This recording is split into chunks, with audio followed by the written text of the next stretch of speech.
Meet FATHIMATH SAFA NAZIR, a compassionate and determined grade 10 student at Alif Global School. Known for her kindness, integrity, and leadership, Safa stands out as a positive role model among her peers.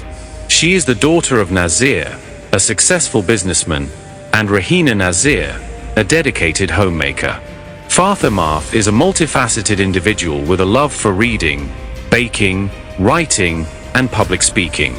Her ability to listen and support others makes her a trusted friend and an empathetic presence in any group.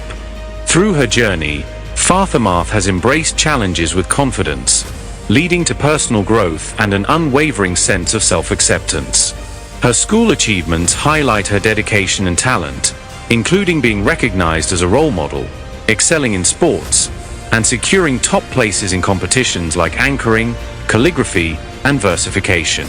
FATHIMATH's story is one of strength, perseverance, and inspiration, encouraging others to pursue their passions with kindness and determination. Let's welcome FATHIMATH SAFA NAZIR as she takes the stage for the grand finale of AGS Talk Season 2.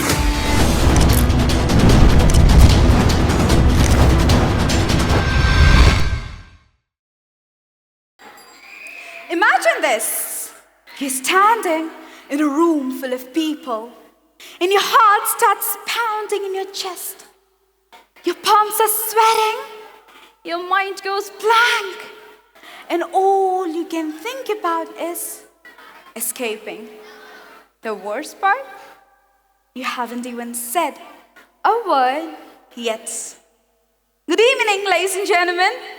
Now, think about this moment not as something that happens once in a while, but something you face every single day. For me, this was reality.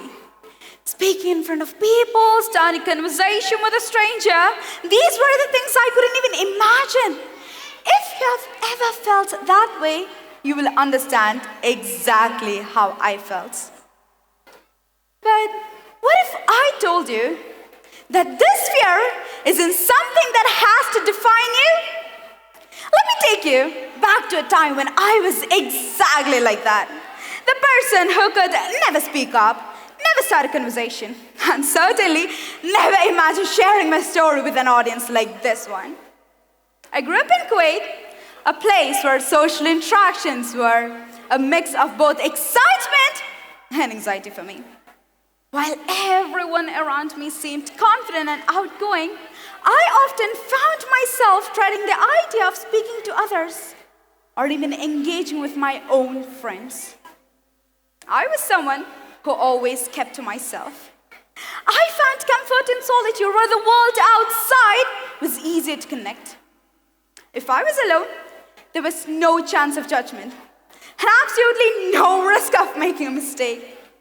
But let me tell you, staying inside that comfort zone for too long has a cost. In my case, it was a feeling of being stuck, like I was watching life pass by from behind a glass window. I missed out on experiences, conversations, and connections, all because of one thing: fear. Fear of failure, fear of embarrassment, and most of all, fear of being judged. But here's where it gets interesting. What if I told you that this fear isn't something I could run away from?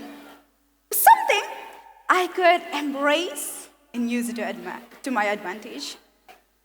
It wasn't until 2023 when I found myself in a new city, surrounded by unfamiliar faces, that I realized my fear was holding me back from something much bigger: potential. I had no choice but to face it. There was no escape, and the idea of staying stuck forever was scarier than the fear itself. So, I took one small step. The step was, I started saying yes to the things I normally avoid. I made small talk with the baristas, asked questions in class, and made sure I forced myself to speak up during group discussions. And you know what?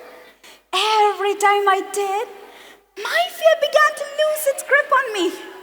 No, absolutely not. I wasn't suddenly cured, but I could feel the shift. The world didn't come crashing down when I was speaking. In fact, most people didn't even notice my nerves. But here's the catch. This isn't a story of sudden perfection. Even now, like right now, in this very moment, I still get nervous before presentations. My palms still sweat before I introduce myself to new people. But I don't let that stop me anymore, because now I know that growth is in the discomfort. It's not about being fearless. It's about being willing to act despite the fear. So, if any of you are sitting here today, afraid to take that next step, remember this. You don't have to wait for the fear to go away to move forward. The fear is the part of the journey. Each time you choose to face it, you will realize that you have much more potential and you're much more greater than you think you are. And just like me, one day, you will find that you have a story worth sharing if you can summon the courage to speak it. Thank you.